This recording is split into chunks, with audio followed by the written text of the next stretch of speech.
I am Dr. Peter Glidden, your steadfast advocate for health. Tonight's webinar, worldwide webinar for Dr. Glidden insiders and their guests. Exclusively 135 people now in the room.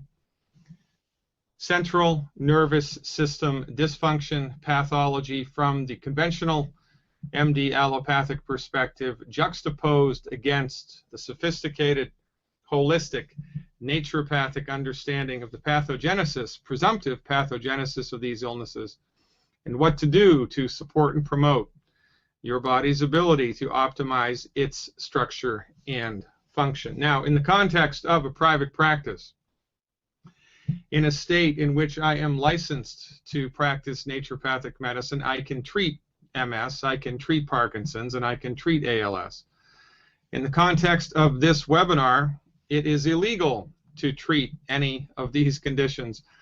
This webinar series is not intended to treat disease. Nothing we do here with the Dr. Glidden Insider stuff is intended to treat disease. The intention of this educational series is to give you a different perspective on illnesses, because the only perspective that anybody's had in the not-so-free world for the last 100 years is the perspective brought to the medical marketplace by the MDs.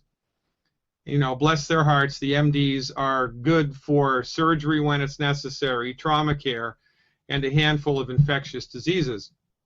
For chronic illnesses like ALS, MS, and Parkinson's disease, it is my opinion that your medical doctor is the last person that you want to go to for help with these illnesses, and hopefully tonight's webinar will line that up for you. In any event, the intention of this webinar series is to educate the general public as to the holistic perspective on the pathoneogenesis, the generation, the formation of chronic illnesses, and then to take it a step further, what we recommend based on clinical experience to support and promote the body's ability to have, in this case, a healthy central nervous system, which is not to be confused with a treatment for any of these conditions. If you're suffering with any of these conditions, it's my advice that you secure the services of a licensed holistic health practitioner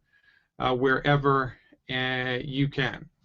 It's also my advice that you avoid the MDs like the plague for these conditions, because in fact they are the wrong dog for this hunt. Okay? All right. 806, 157 people now in the house. Let's push ahead and get into it. Let the learning begin. Now, when I deliver a health webinar, a live health webinar, I do not pay any attention to the chat box. I pay no attention whatsoever to the chat room. I'm 100% focused on the delivery of the information, so feel free, however, to chat amongst yourselves. And please pay attention to the rules of the chat room. There's no soliciting of members for your longevity organization from other longevity organizations, and there's no dissemination of personal contact information whatsoever. Get it? Got it? Good. Let's hit the road and start tonight's webinar, which is on central nervous system dysfunction and what we can do about it from the holistic perspective. So very happy that you found time in your busy lives to be with me this evening. So I always like to start at the beginning. The beginning is never a bad place to start.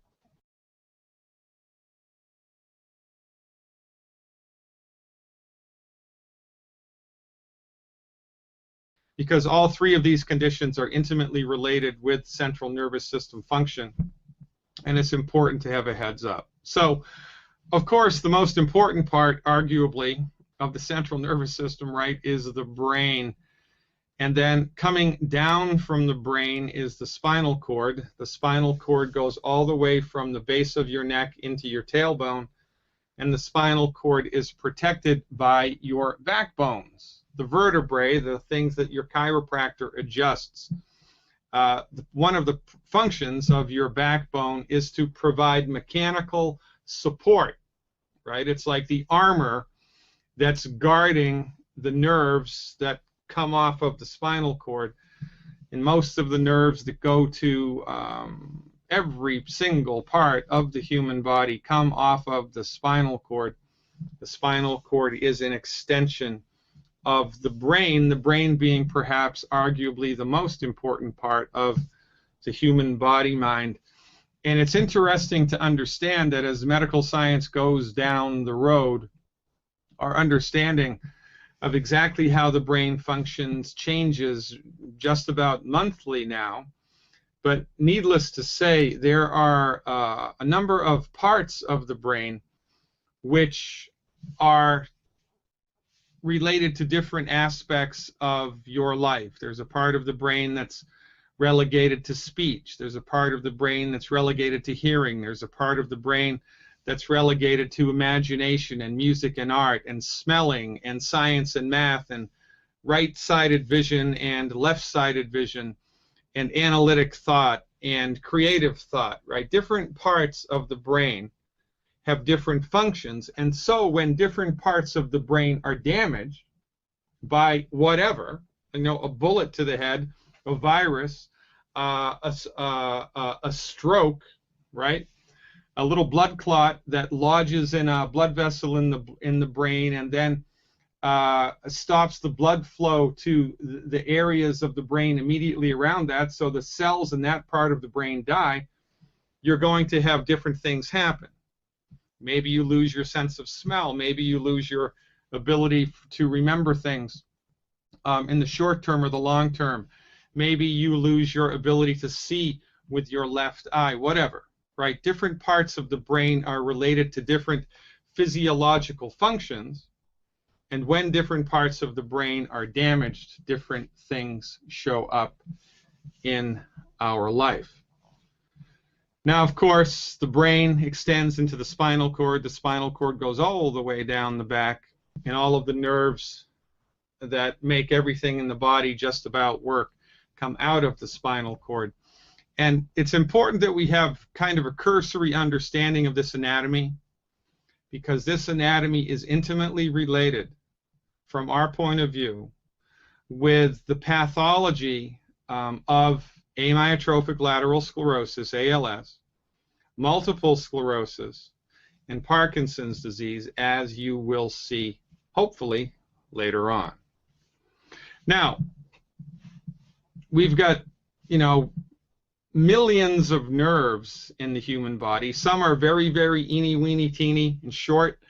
Some are very, very long.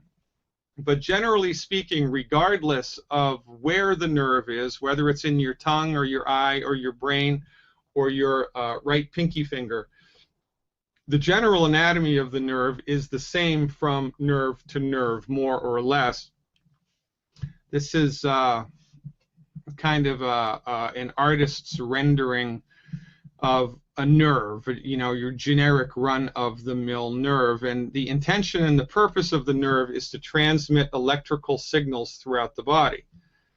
And the electrical signals are generated by the cell body, and they move down this thing called, they move down the nodes of Ranvier. How about that? How about that for a poetic name? The nodes of Ranvier propagate the electric signal that is moving through the nerve, and when the electrical signal gets all the way to the end of the nerve, it comes into these anatomical structures called synapses. Now, this is an important thing to understand, because the synapse is where most of the action happens in the nerve, at the end, the terminal end of the nerve. And by the way, you can have thousands of nerves daisy-chained together, right? Each interacting with the next, and not all in a straight line, but they can be, spread out like the stars in the sky, especially in the brain. The neural connections that are in the brain are unbelievably complex and sophisticated. But the take-home message here is, at the very end of any given nerve, there are synapses, and let's take a bigger look at the synapse. So on the left-hand side, you'll see the synapse of one nerve, and on the right-hand side, a little lower down, you'll see the synapse of another nerve. And you can see there's stuff that's being transferred from synapse to synapse. This stuff is referred to as neurotransmitters. Perhaps you've heard of serotonin. Perhaps you've heard of dopamine, right? These are two very famous neurotransmitters. And the MDs generate drugs which interfere with the release and uptake of neurotransmitters from one nerve to the other.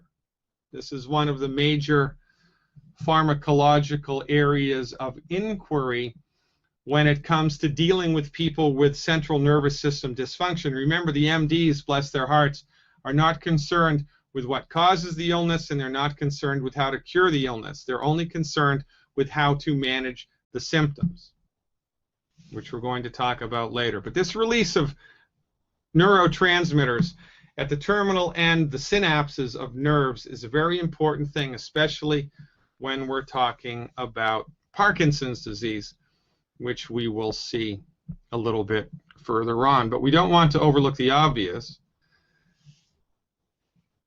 Medical doctors, PhDs, and scientists never ask the question.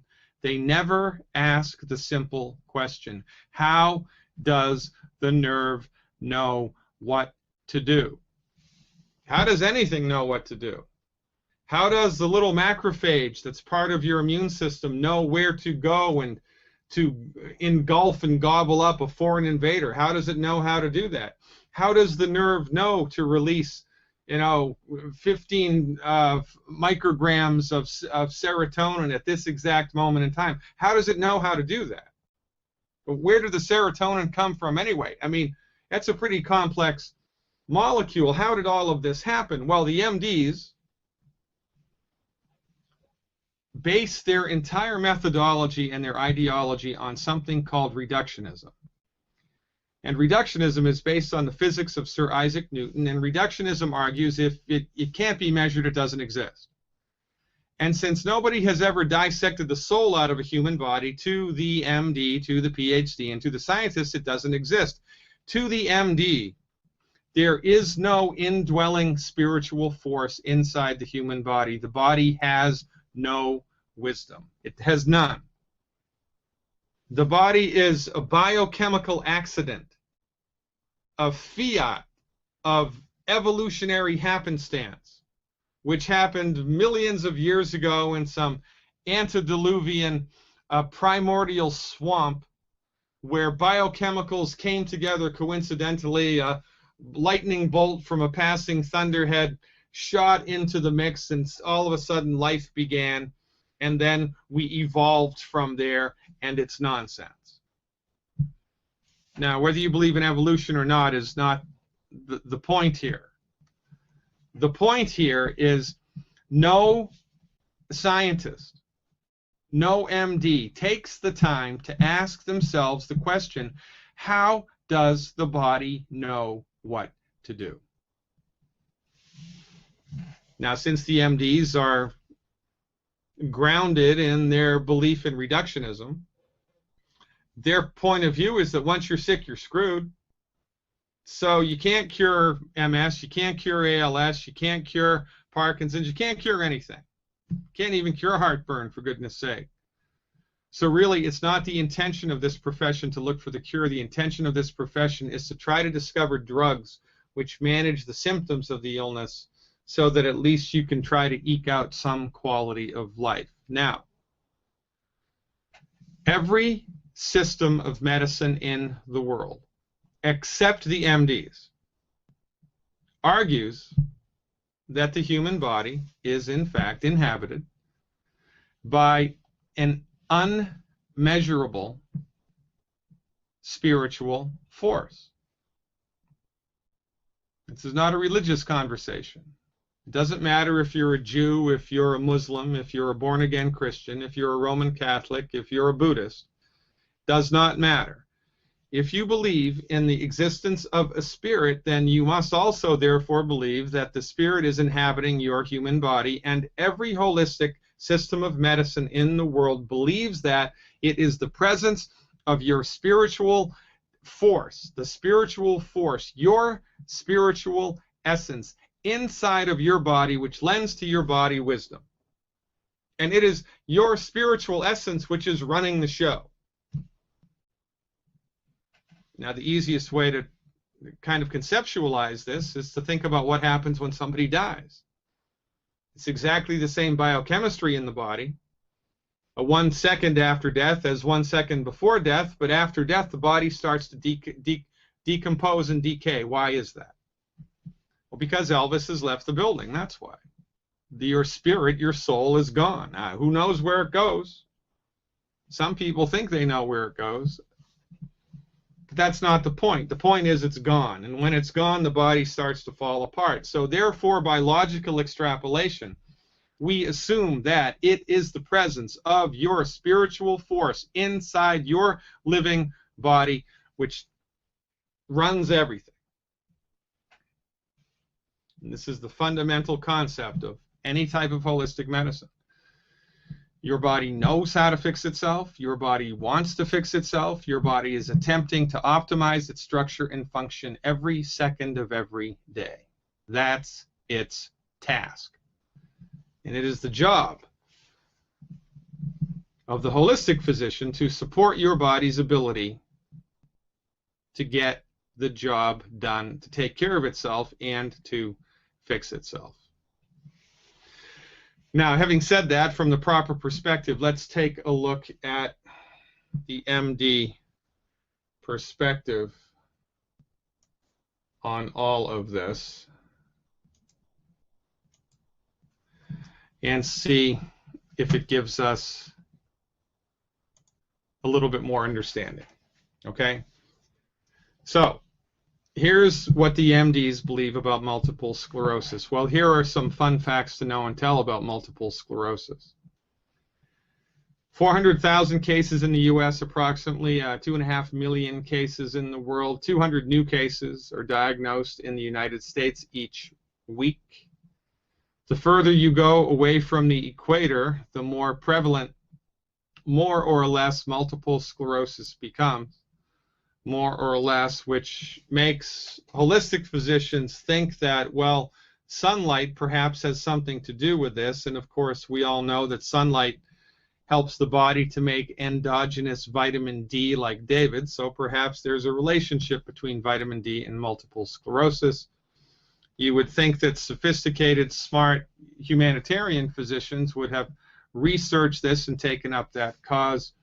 But as of December 4th, 2014, there has been very little effective research done in this area. You can get MS at any age. Most people, however, are diagnosed between the ages of 20 and 40 years of age. Now, this is what multiple sclerosis looks like under the microscope. On the top here, we've got the healthy nerve, right? And we explained this before. You've got the axon of the nerve and the myelin sheath, which insulates the electrical signal as it travels down the root of the nerve to the synapses and where neurotransmitters are released. Well, the myelin sheath that covers the outside of the axon of the nerve, where the electrical potential travels, is like the insulation that's around a wire. And I don't know if you've ever had any experience with, speakers, speaker wire, and somebody, the rubber insulation has become chafed off and you can see a little bit of the copper wire in there. Well, when that happens, you get all kinds of static in the headphones, right? When an electrical wire loses its insulation, the transmission of the electrical signal is less than perfect. Well, it's the same thing in the body. When the myelin sheath, which is the insulation on the outside of the axon of the nerve, becomes degraded, all kinds of funky electrical things happen, or more to the point, they don't happen. So the body is trying to generate a nerve signal, but the nerve signal is interrupted in its path to its destination, wherever that destination may be. And this process is called demyelination. Now, the MDs know that demyelination happens in multiple sclerosis, but they are 100% clueless as to what causes it. Now, if you look in any medical reference,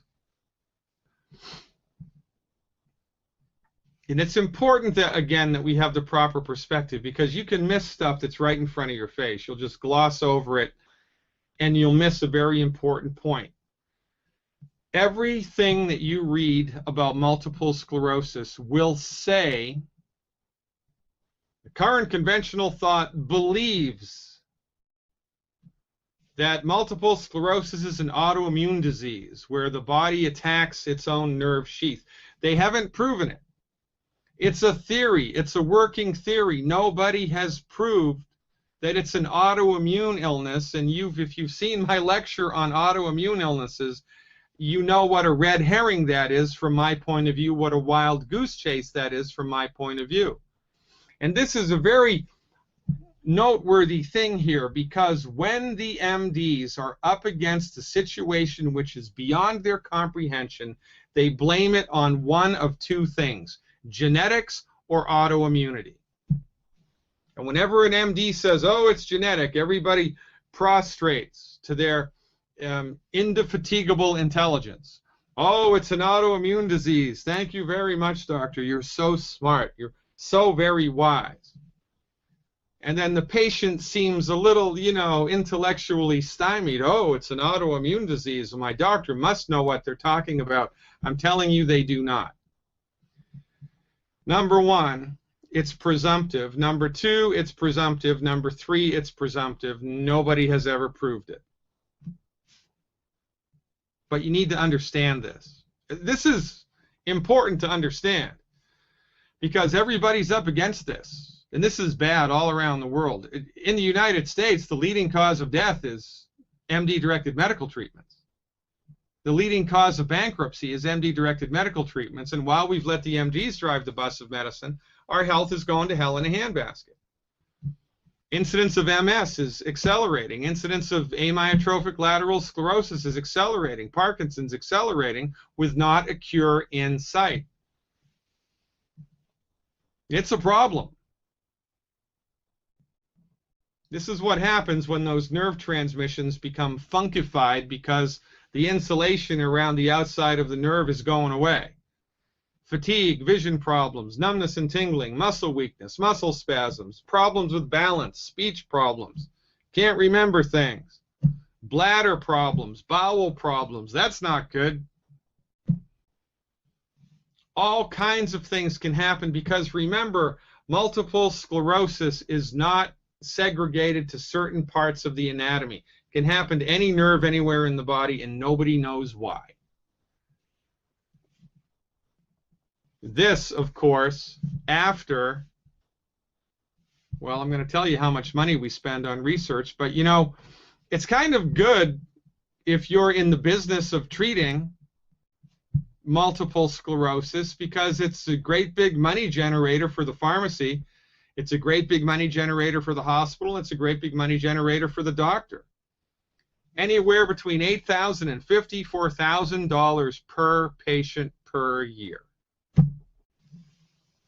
MS ranks only second to congestive heart failure in terms of costliness of treatment. Now, the conspiracy theorist inside of me wants to say, well, right, I mean, it's better not to cure it from a financial perspective, but I don't believe that the MDs are that heartless. I believe that they are locked into their reductionistic point of view, and it's their reductionistic point of view which is failing them, and they will never give that up. Going to an MD, expecting them to come up with a cure for multiple sclerosis, is like going to a communist and expecting them to give you advice about voting. It's not going to happen. Not because they're bad people, but because they can't give up their point of view, and their point of view is incorrect.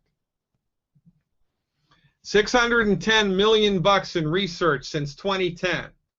That's just in the last 2010, 2011, 2012, 2013, 2014. It's in the last 4 years. If you count 2010, 5 years.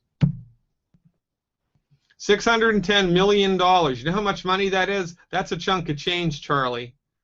And you're telling, and that's just in the last 4 years. And after all of this money is spent, we're no closer to understanding what causes the myelin to go away and how to cure it. No closer whatsoever. And the therapeutics are so ineffective that it costs the poor patient between $8 and $55 grand a year.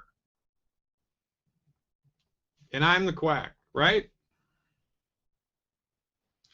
As God is my witness, ladies and gentlemen, the medical system in the United States, in Canada, in the European Union, in Australia, in New Zealand does not need to be modified, tweaked, managed, or massaged. It needs to be abandoned because it doesn't work. Look, I have direct evidence. It doesn't work. Now, I love Novocaine. I love morphine. I love the sterile technique and the mattress suture because those things work. This is not an anti-pharmaceutical rant. This is an anti-juvenile medical approach rant.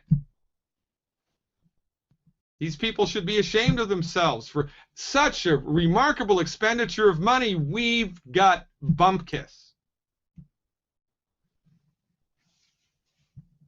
Bumpkiss. You want to go to an interesting website for statistics? Healthline.com, but you have to read between the lines. Amyotrophic lateral sclerosis, by the way, ALS is an acronym. Amyotrophic lateral sclerosis. Oh, isn't that a fancy schmancy doctor term? Well, it is. And remember, MDs name things like this in order to keep you feeling intellectually inferior. Worldwide, it's 2 per 100,000 people have amyotrophic lateral sclerosis. Now, what amyotrophic lateral sclerosis translates to in English is no muscle nourishment. No muscle nourishment. And I'm going to tell you why that's significant in a minute. Originally, this was called Lou Gehrig's disease because he was one of the first people in the modern age to come up with this clinical set of symptoms. And then more and more people started showing up with it. And because he was kind of one of the first, now they're synonymously calling amyotrophic lateral sclerosis Lou Gehrig's disease. Perhaps the most famous person who's had Lou Gehrig's disease is Stephen Hawking. Stephen Hawking's all in the news right now because of the movie that they made about his life. Stephen Hawking is the reductionist's reductionist. The reductionist's reductionist. And, you know, everybody's okay that we haven't figured out how to fix this, even though we're spending millions of dollars on it. It's a travesty. And nobody is talking about it because nobody wants to state the obvious. And the obvious is that the MDs are the wrong dog for this hunt. The MDs are ill-suited to find a cure for any chronic disease, period. Their therapeutics should be abandoned. But they own the medical marketplace. It's a monopoly. So they're not going to let anybody else play. And it's a problem. So anyway, let's take a look at how this illness shows up, and you can kind of get a sense for understanding why it's called amyotrophic lateral sclerosis. Remember, that's no muscle nourishment, right? Okay, so we got a muscle, right? You got your bicep right there. Hey, does that look swollen to anybody? Does that look swollen to anybody? What do you think? So you've got your muscle, and the muscle anywhere in your body is innervated by nerves. And remember those little synapses at the end of the nerve? Well, the synapses interact with the muscle, and sometimes it's a a neurotransmitter that they release, and sometimes it's an electrical charge that they release, whatever, right? So the interfacing of the end of the nerve with the muscle keeps the muscle healthy and active and alive.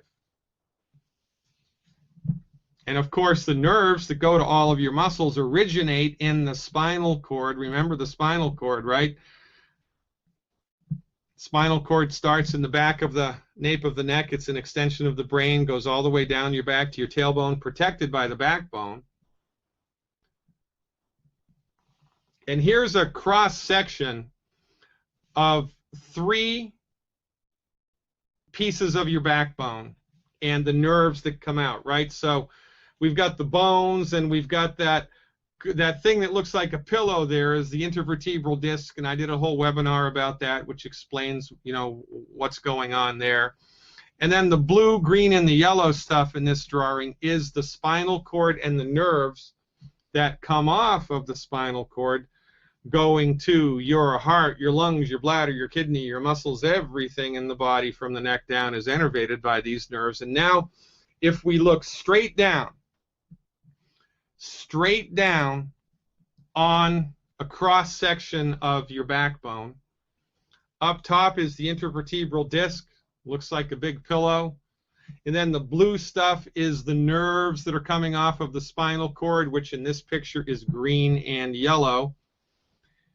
The nerves that come off of one side of the spinal cord carry sensory information, pain, smell, sight, right? Sensory information.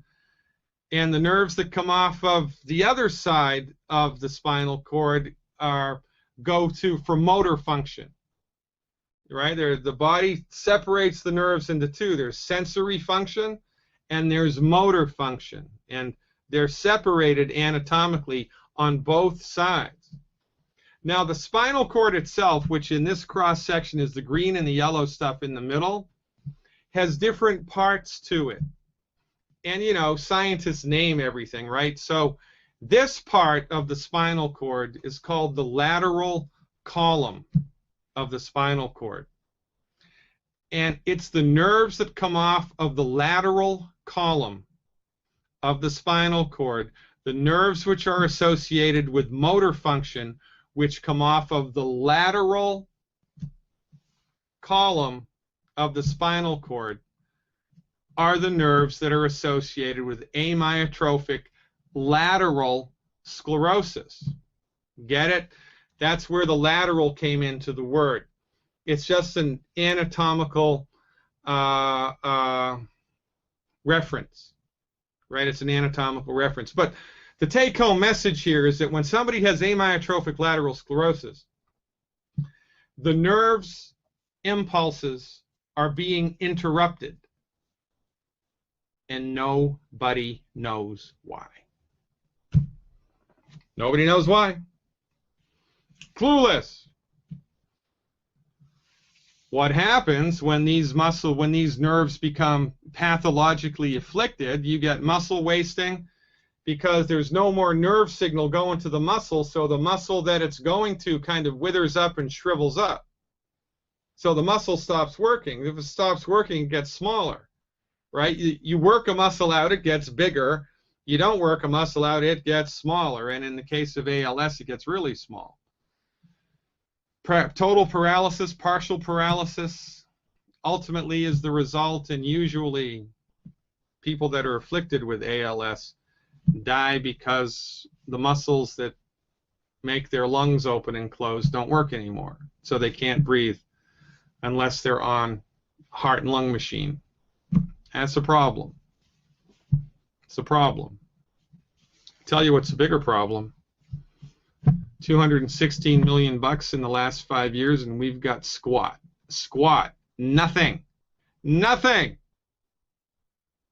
We're no closer to a cure for ALS than we were before the ridiculous Ice Bucket Challenge, which in and of itself raised $115 million, which we gave to the medical profession under whose watch ALS started spreading like wildfire. Wasn't while the chiropractors were in charge of medicine. Wasn't why the naturopaths were in charge of medicine. Wasn't while the homeopaths or the Ayurvedic practitioners or the acupuncturists or the traditional Chinese medical doctors were in charge of medicine. It's while the MDs have been in charge of medicine that all these illnesses have skyrocketed. And so we're going to give them money to come up with a cure. You've got to be kidding me.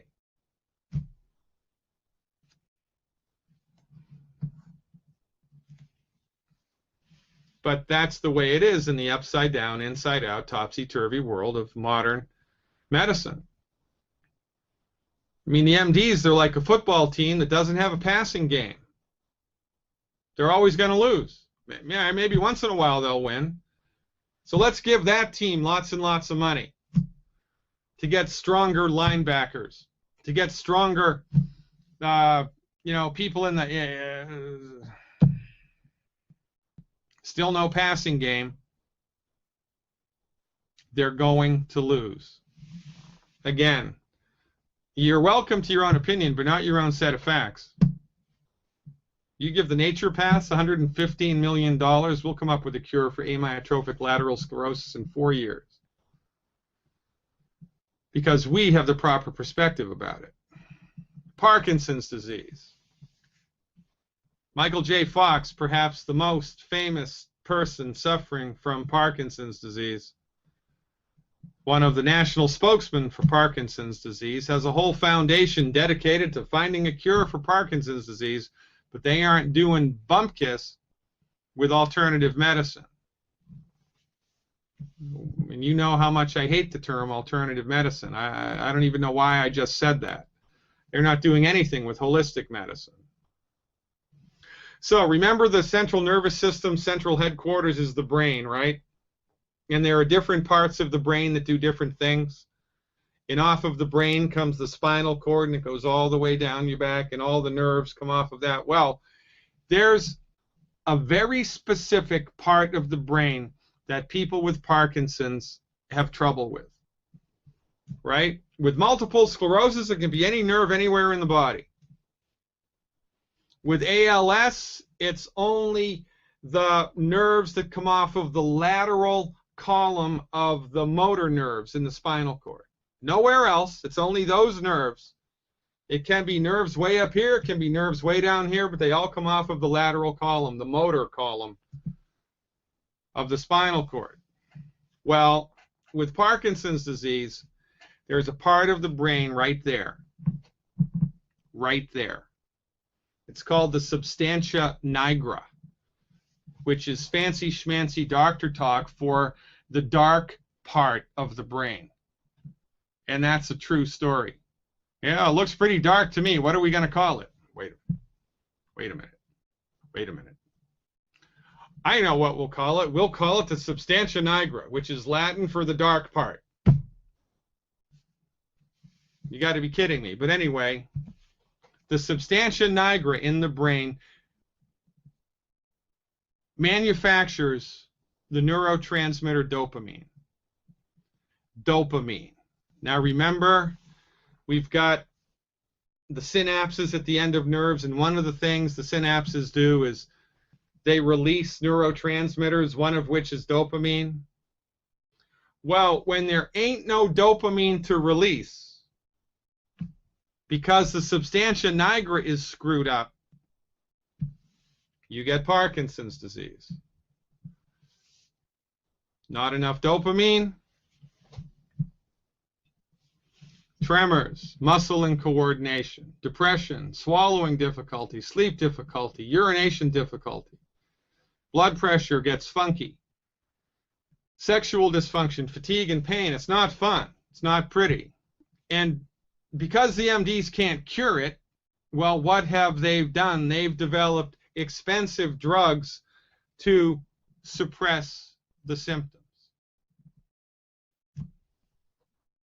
And this passes for the best medical strategy in the world, the most effective, most scientific, most intellectual.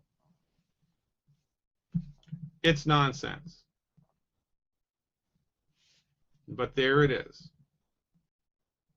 Health management, disease management, brought to you by Bus Driver MD. Now, from the holistic point of view, this isn't rocket science. From the holistic point of view, we are of the opinion that multiple sclerosis, Parkinson's, and amyotrophic lateral sclerosis all are rooted to the same things. They're the same illness manifesting in different parts of the central nervous system, right? The substantia nigra, the lateral axons of the spinal cord, lateral column of the spinal cord.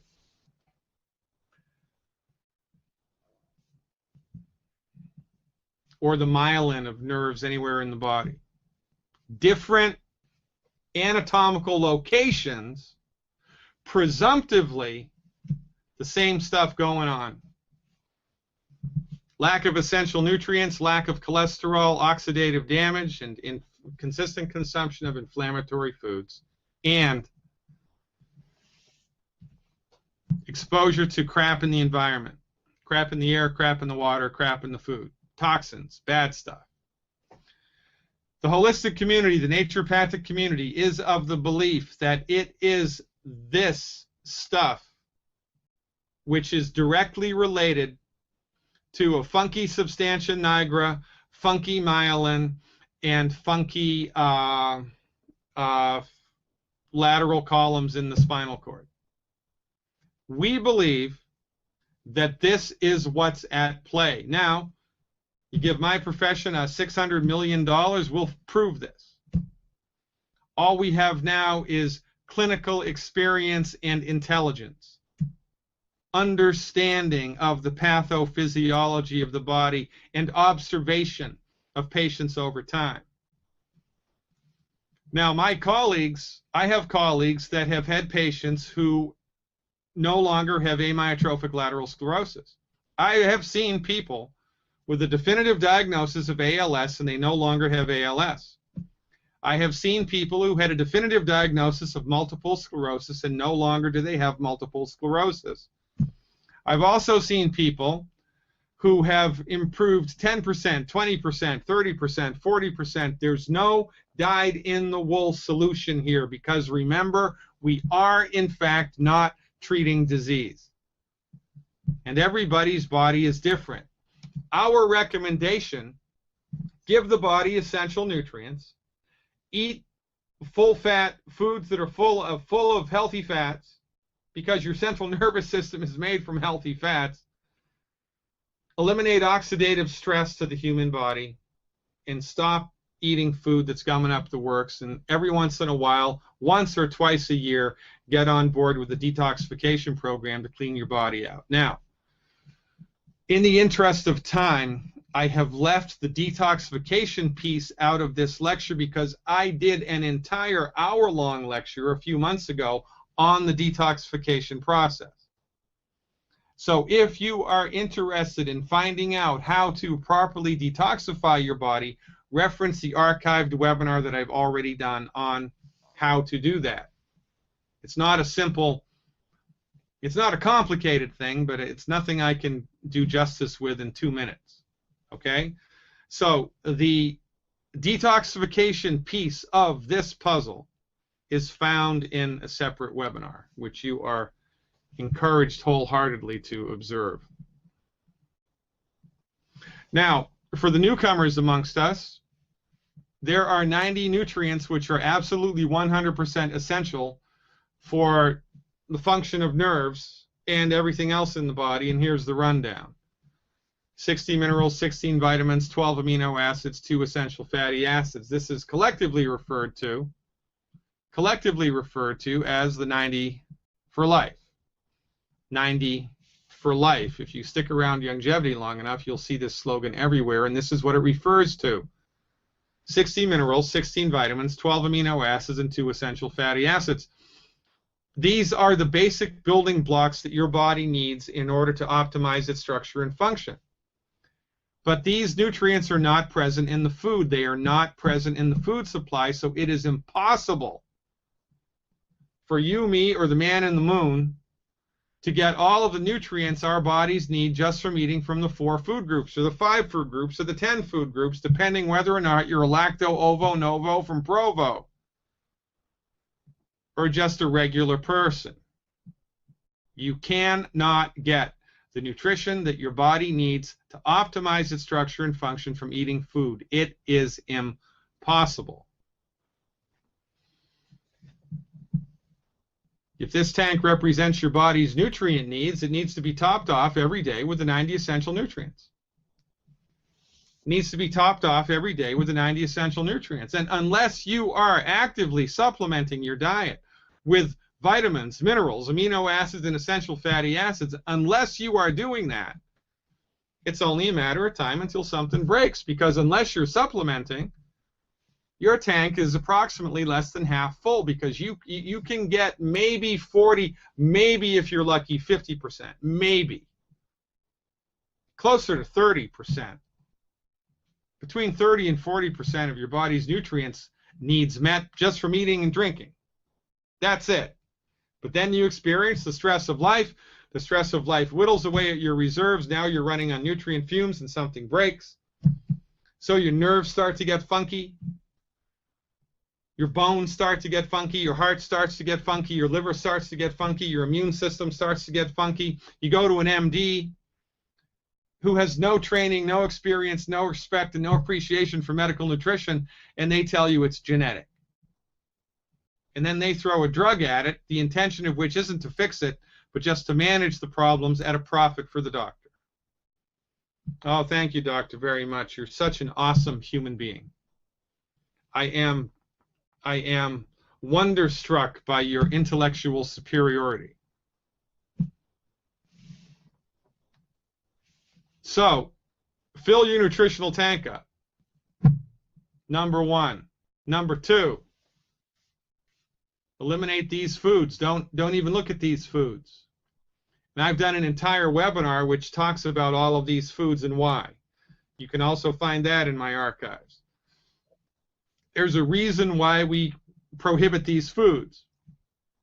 Wheat, barley, rye, and oats, fried food, oil in a bottle, well-done red meat, meat with nitrates added, the skins of baked potatoes, yams, and sweet potatoes, and any carbonated beverage with a meal. If you eat these things, it's only a matter of time until something in your body breaks, because these will hurt you. So, you want to optimize central nervous system function? Stop eating food that's gumming up the works. Watch the other webinar that I put together, which explains why these 10 bad foods are in fact bad.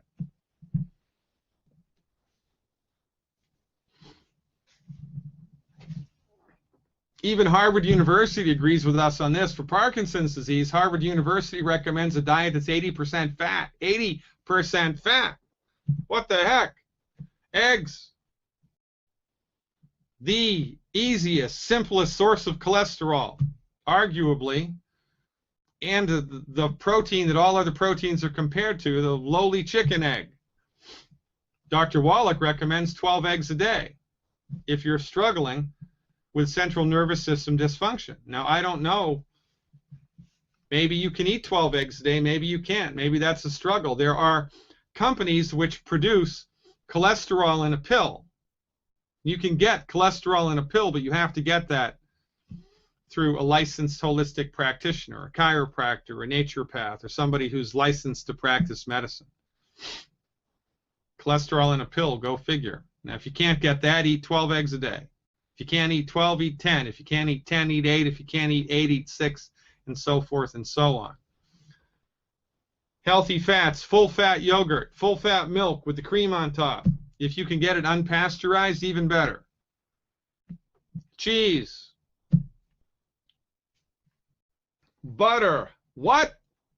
I can't believe it's not butter. I can't believe it's butter. I can't believe you just said eat butter. I know. Eat butter. It's good for you. It's healthy fat, especially if you're suffering with a central nervous system dysfunction. And don't ask me how much, because nobody knows. I will tell you that there's no relationship between cholesterol and heart disease. You do not have to worry about that. And if you want more information about that, read my book or watch the webinar that I did on heart disease. Go crazy for cholesterol. and healthy fats. Again, Harvard University recommends a diet that's 80% healthy fats if you're suffering with Parkinson's disease. Now, here's an interesting thing to talk about. Most people have been avoiding fat because the MDs who have no training in medical nutrition told you to stop eating fat.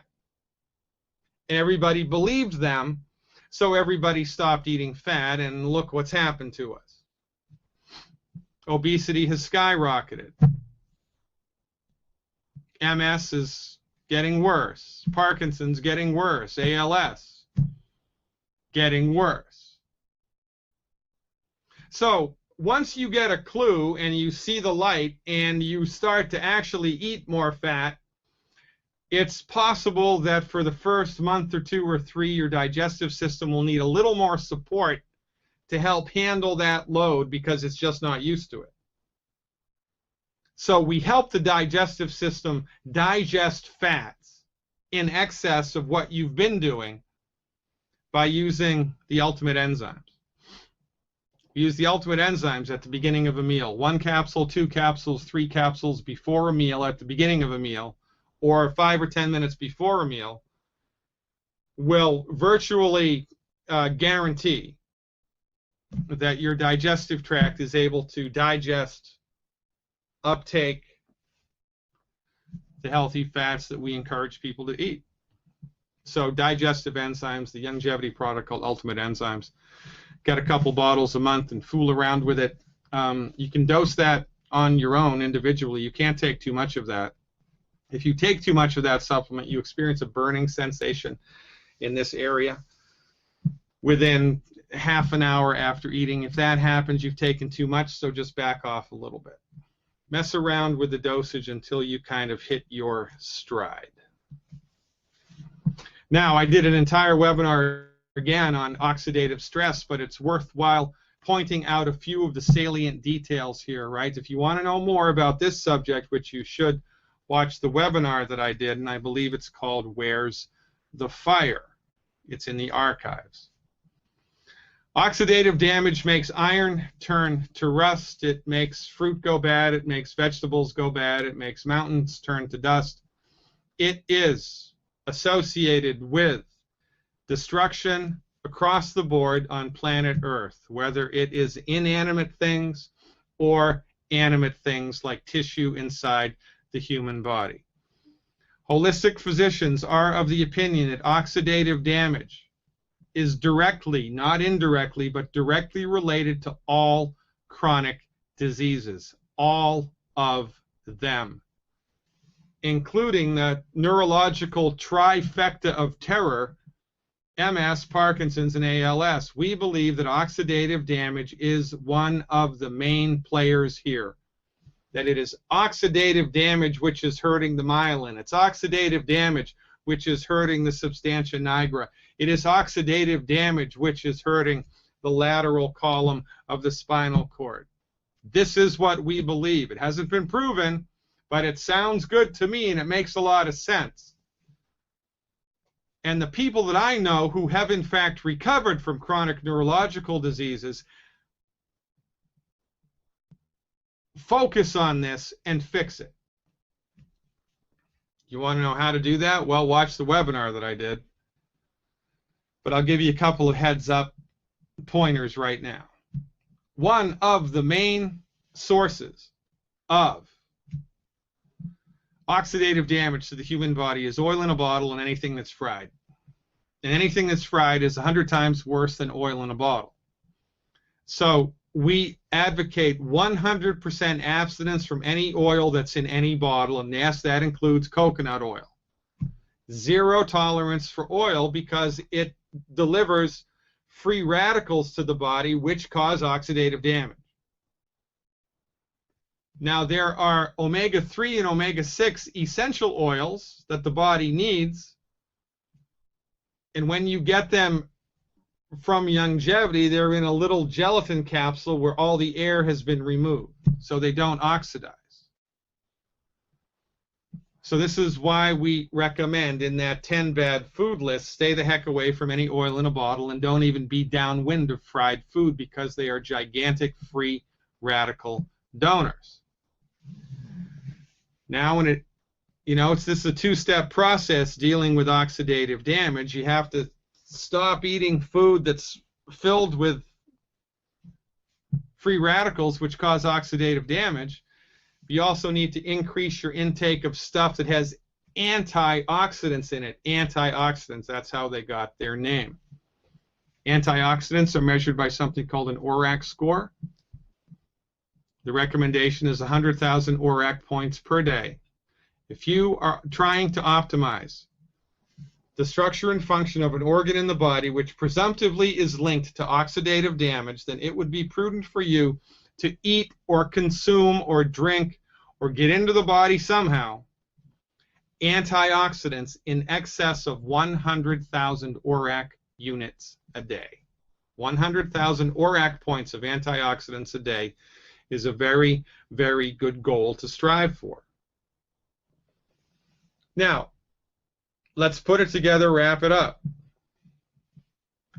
In order to optimize the structure and function of your central nervous system, in addition to eliminating the 10 bad foods, eating a diet high in cholesterol and healthy fats, getting on board with a detoxification program, and consuming antioxidants in excess of 100,000 ORAC points a day, you need these nutrients. Remember the 90 essential nutrients? Well, I'm going to tell you, in my opinion, the best way to get the 90 essential nutrients into your body. And I've been doing this for 26 years now. I'm intimately involved with the nutraceutical industry in the United States. I have access and clinical experience with hundreds of nutritional supplement companies. And I'm such a cheerleader for longevity because I've seen it produce more consistent results than anything I've ever seen. And I've seen a lot. So to secure the 90 essential nutrients, the recommendation is one Healthy Brain and Heart Pack 2.0 per 100 pounds of body weight per month. Per 100 pounds of body weight per month, one bottle of Immortalium. Per 100 pounds of body weight per month. As much triple treat chocolate as you can afford. 4 boxes a month, 5 boxes a month. Plant-derived minerals. One bottle of plant-derived minerals per 100 pounds of body weight per month.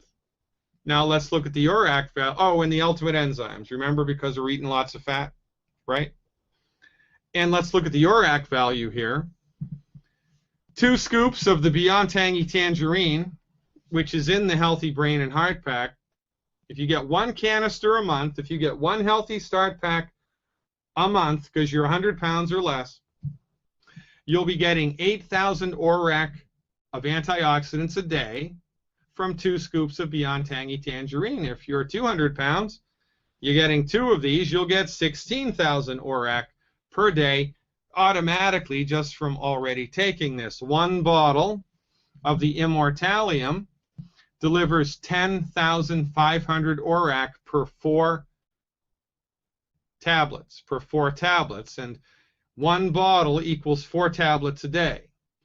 So if you get 1 bottle a month, you're getting an additional 10,500 ORAC points per month. And last but not least, the triple treat chocolate, there's 17,000 ORAC per piece. Now, there's lots of ways to get antioxidants into your body, which I talked about in my webinar on antioxidants. You don't just have to lean on nutritional supplements, right? Dark-skinned fruit, red wine, green tea, cinnamon, curry powder, walnuts. There's a lot of ways to skin that cat. But these are just, I put these up here because it's my opinion that you need the Healthy Brain and Heart Pack, the Immortalium, the enzymes, the minerals, and the triple treat chocolate every day and going down the hatch if you are attempting to optimize nerve function in the body. And just coincidentally, this is how much ORAC you get from doing that. So do the math, see how much it is. and then make up the difference however is easiest for you to do it. Buy more chocolate, drink more green tea, drink more red wine, whatever. Okay? Okay, so this is the long and the short of it. Remember, we don't treat disease here in the context of these webinars, but what do? We believe that the human body knows how to fix itself, the human body wants to fix itself, and the human body is attempting to fix itself all of the time. So we stop eating food that's gumming up the works. We eat food that supports the body. Oh, by the way, I might have left this out, but 75% of your central nervous system is made from cholesterol. That's what it's made from. So that's why we recommend eating a diet high in cholesterol. I mean, if you had a bone problem, if you broke your bone, I'd recommend you take a lot of calcium into your body because that's what your bone's made from. Well, if you have a problem with your nerves, I recommend you eat a lot of cholesterol because that's what the nerves are made from. And Harvard University agrees with me. So we stop eating the 10 bad foods. We eat food that's high in cholesterol and high in fat to feed the central nervous system. We increase our consumption of antioxidants. We detoxify the body appropriately.